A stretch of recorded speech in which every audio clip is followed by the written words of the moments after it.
Hey, we got something different as far as fitness. You know, fitness comes in a variety of packages. It's not just about pumping weights and lifting and straining your muscles.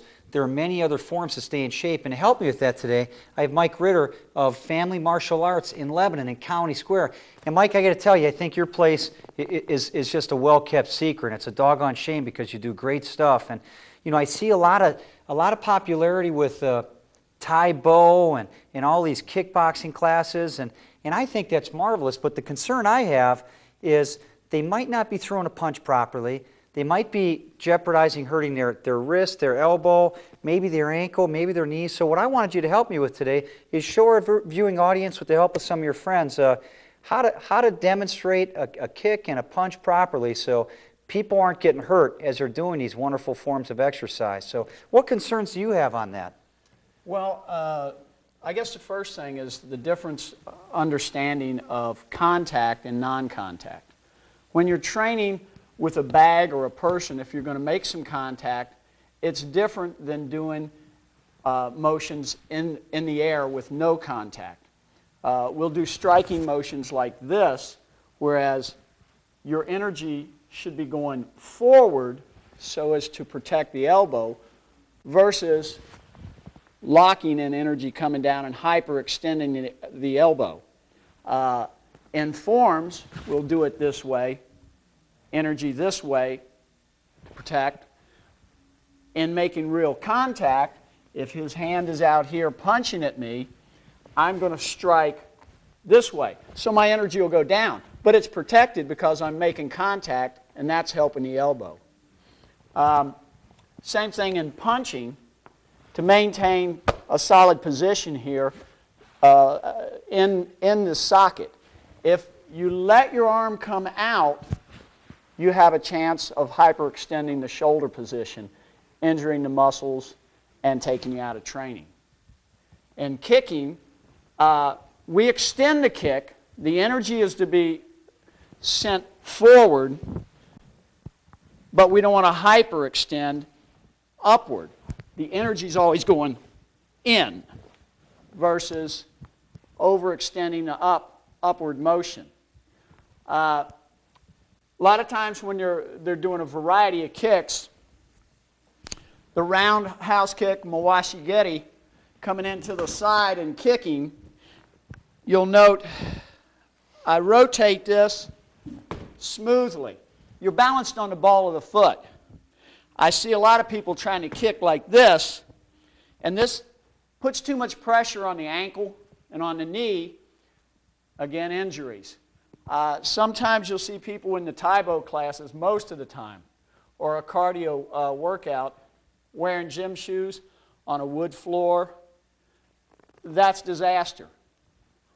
The gym shoe is going to stick to the floor, and you have a greater risk of twisting that ankle, doing something to the knee. But you have to be able to balance and twist smoothly in the motion to protect yourself. So the pivot's critical, because if you don't have that pivot, it's not so much you're going to hurt the kicking leg, but the stationary leg. So yes. that might be more common. Who do we have here to help us out with the kicks? You got someone who's going to show us how to, and I'm going to step back, because I saw this guy kicking before, and it looks deadly. This is Travis Hensel. He's 16. He's been with me since he was 5 years old, one of my young black belts. He's going to demonstrate some kicks on the bag, and we'll let him go at it here. Now, does Travis have any competitions coming up pretty soon? Or? Yes. Travis is working to get on the national team right now. Wow. He's qualified to go down to Florida for the NKF, who are part of the national governing body, to compete and see if he can get on the team.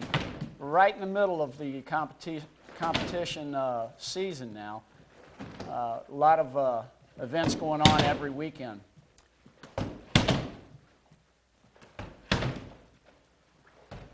Well, that's impressive. See, and he's not even extending on those kicks. He's kicking through the bag. Right. The intent is to hit the surface, but you want to extend through. The energy has to go through. It's important to know at all times, no matter what technique you're doing, where the energy is coming from and the exact spot that it's going to exit your body. Yeah. That maintains your balance, that maintains control of yourself. If you punch, the energy is starting from the floor and is generated through the hip and right out that first knuckle. Wow. A lot of people will end up, the energy's coming out of here, they're hitting wrong. They're going to hurt themselves. They're going to hurt their fingers. If their wrist isn't correct, the wrist has to stay straight. When they start bending it one way or the other, you're going to make contact in the wrong area. You're going to hurt your wrist. You're going to hurt your fingers. You know, this is great as far as fitness, but one of the other things that I love about your discipline is just the discipline that Travis probably has. I mean, you're not going out on the weekends and looking for fights. No. I mean, you respect. I mean, the respect and the other things that go on with what you teach. Can you talk about that? Just touch on it, because that's such a wonderful thing, and I think parents would probably love to have their kids involved in something like that. I mean, that's impressive, but the fact that you control it, that's even more impressive. To have that power and ability and that confidence and not be using it in a bad way. Well, from the very beginning when they walk in, it's all about respecting yourself and other people. If you don't respect yourself first, you're not going to respect somebody else. Yes, sir. They understand that courtesy is critical. Constantly they have to use yes, sir, and yes, ma'am. In every answer, it's got to be one or the other. Yeah. We want them to carry that over to school. When they're talking to their school teachers that way, things change. I've had students come in that were labeled immediately in school as troublemakers, and it's been that way since they were in school.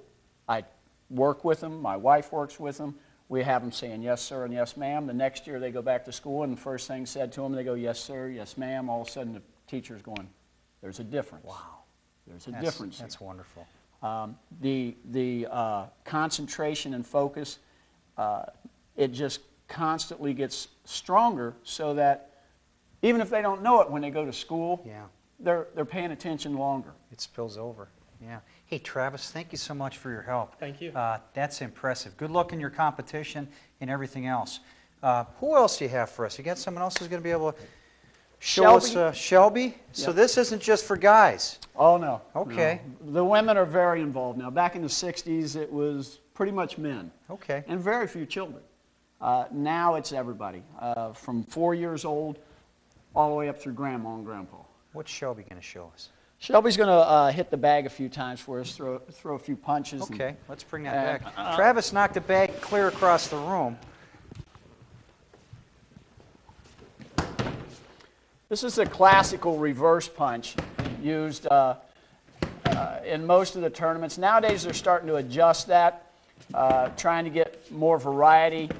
But this is going to be your most powerful technique because of the reverse position. Locking it down and throwing the hip into the motion is where you're going to get your power. Back fist, Erican. This is an Erican. Back fist sets up the reverse punch or the kick, gets the person's hands up, but it's deadly in its own right if you make contact with it. Okay? Just how she moves her whole body, the coordination that you get with this is just wonderful. The aerobic movement is constant in class. You're going to constantly get an aerobic exercise. You'll see this. We do it to the left, to the right. Move left. Move right. Forward. Back. We'll do this for a long time in class, constantly working that aerobic movement of ability to get out of the way. It's called Tai Sabaki, body shifting. At a point, you don't want to make so much contact with your hands.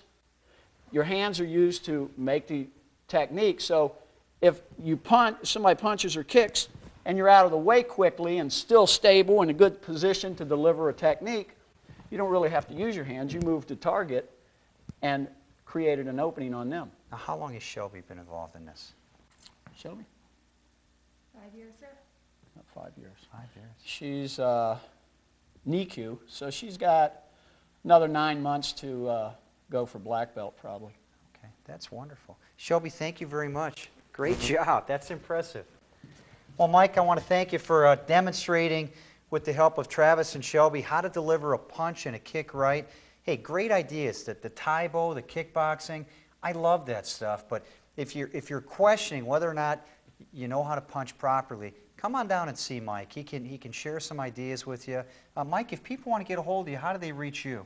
The number here is 398-0444, or you can stop by Colony Square Shopping Center. Kind of tucked around the end there. Yeah, we're on the Well-kept side. secret. Yeah.